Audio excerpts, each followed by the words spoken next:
അടിമാലിയിലേക്ക് തന്നെയാണ് നമ്മൾ പോകുന്നത്. അടിമാലിയിലുണ്ടായ മണ്ണിടിച്ചിലിൽ ഒരാൾക്കാണ് ദാരുണാന്ത്യം സംഭവിച്ചിരിക്കുന്നത്. കൂനമ്പാറ സ്വദേശി ബിജു ആണ് മരിച്ചത്. 5 മണിക്കൂറിന് ശേഷം ബിജുവിനെ പുറത്തെടുക്കാൻ ആയി. അതിനുശേഷം ബിജുവിന്റെ ഭാര്യ സന്ധ്യയെ കാലിൽ ഗുരുതര പരിക്കുകളോടെ രക്ഷിച്ച് ആശുപത്രിയിൽ പ്രവേശിപ്പിച്ചപ്പോൾ ചികിത്സയിലാണ് സന്ധ്യയുള്ളത്. ഇന്നലെ രാത്രി 10:30 കൊച്ചി ധനുഷ്കോടി ദേശീയപാതയിൽ ദുരന്തമുണ്ടായത്.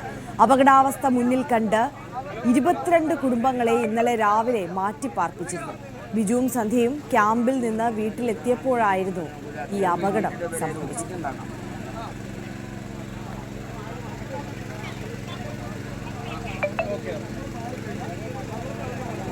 VK സ്റ്റാലിനും അജയ് സുധാ ബിജുവും കൂടുതൽ വിവരങ്ങളുമായി നമുക്കൊപ്പമുണ്ട്. ആദ്യം സ്റ്റാലിനിലേക്ക് പോവുകയാണ്. സ്റ്റാലിൻ, നമ്മൾ ഈ ദുരന്തമുണ്ടായ സമയത്ത് എനിക്ക് തോന്നുന്നു രാത്രി ഒരു 10:30 കൂടിയാണ് ഈ ഒരു വലിയ ദുരന്തത്തിൻ്റെ വാർത്ത തേടിയെത്തുന്നത്. ആ ഒരു ഘട്ടത്തിലൊക്കെ ഈ കുടുംബത്തെ രക്ഷിക്കാൻ കഴിയുമെന്നുള്ള വലിയ പ്രതീക്ഷയുണ്ടായിരുന്നു. എത്രയും പെട്ടെന്ന് ഈ രക്ഷാപ്രവർത്തനം പൂർത്തിയാക്കാൻ കഴിയുമെന്നുള്ള ആത്മവിശ്വാസം ദൗത്യ സംഘത്തിനുണ്ടായിരുന്നു. പക്ഷേ ഈ അത്രത്തോളം ശ്രമകരമായ ഒരു ദൗത്യമാണ് ഇത് എന്നുള്ളത് പിന്നീട് ആ രക്ഷാപ്രവർത്തനത്തിലേക്ക് ഇറങ്ങിയതിന് ശേഷമാണ് ഫയർഫോഴ്സിനടക്കം മനസ്സിലായത് എന്നാണോ കരുതേണ്ടത്? എങ്ങനെയാണ് ഈ രക്ഷാപ്രവർത്തനം അടക്കം ഇത്രത്തോളം മണിക്കൂറുകൾ നീണ്ടുപോകാനുള്ളൊരു സാഹചര്യം ഉണ്ടായത്? എത്രത്തോളം വലിയൊരു അപകടമാണ് സ്റ്റാലിൻ?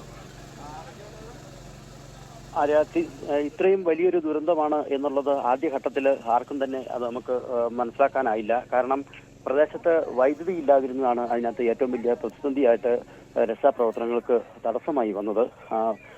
പിന്നീട് ഫയർഫോഴ്സിന്റെയും പോലീസിന്റെയും ഒക്കെ നേതൃത്വത്തിലുള്ള അക്സ്ക ലൈറ്റ് സ്ഥാപിച്ചാണ് അവിടെ വെളിച്ചം എത്തിക്കുകയും അവിടുത്തെ ഈ സുരക്ഷ പ്രവർത്തനങ്ങളൊക്കെ, പ്രത്യേകിച്ചും രക്ഷാപ്രവർത്തനങ്ങളൊക്കെ അവിടെ തുടങ്ങാനായത്. വലിയ പ്രതിസന്ധി, കടുത്ത വെല്ലുവിളിയാണ് അവിടെ നാട്ടുകാരും അതുപോലെ തന്നെ ഉദ്യോഗസ്ഥരും നേരിട്ടത്. NDRF സംഘം ഉൾപ്പെടെ ഇടുക്കിയിൽ നിന്നും ഒരു സംഘവും കൂടി അവിടേക്ക് എത്തിയിരുന്നു. JCB, പ്രത്യേകിച്ചും മണ്ണുമാന്തി യന്ത്രം അതുപോലെയുള്ള ഉപകരണങ്ങൾ എത്തിച്ചാണ് പിന്നീട് രക്ഷാപ്രവർത്തനങ്ങൾ മുന്നോട്ട് പോയത്.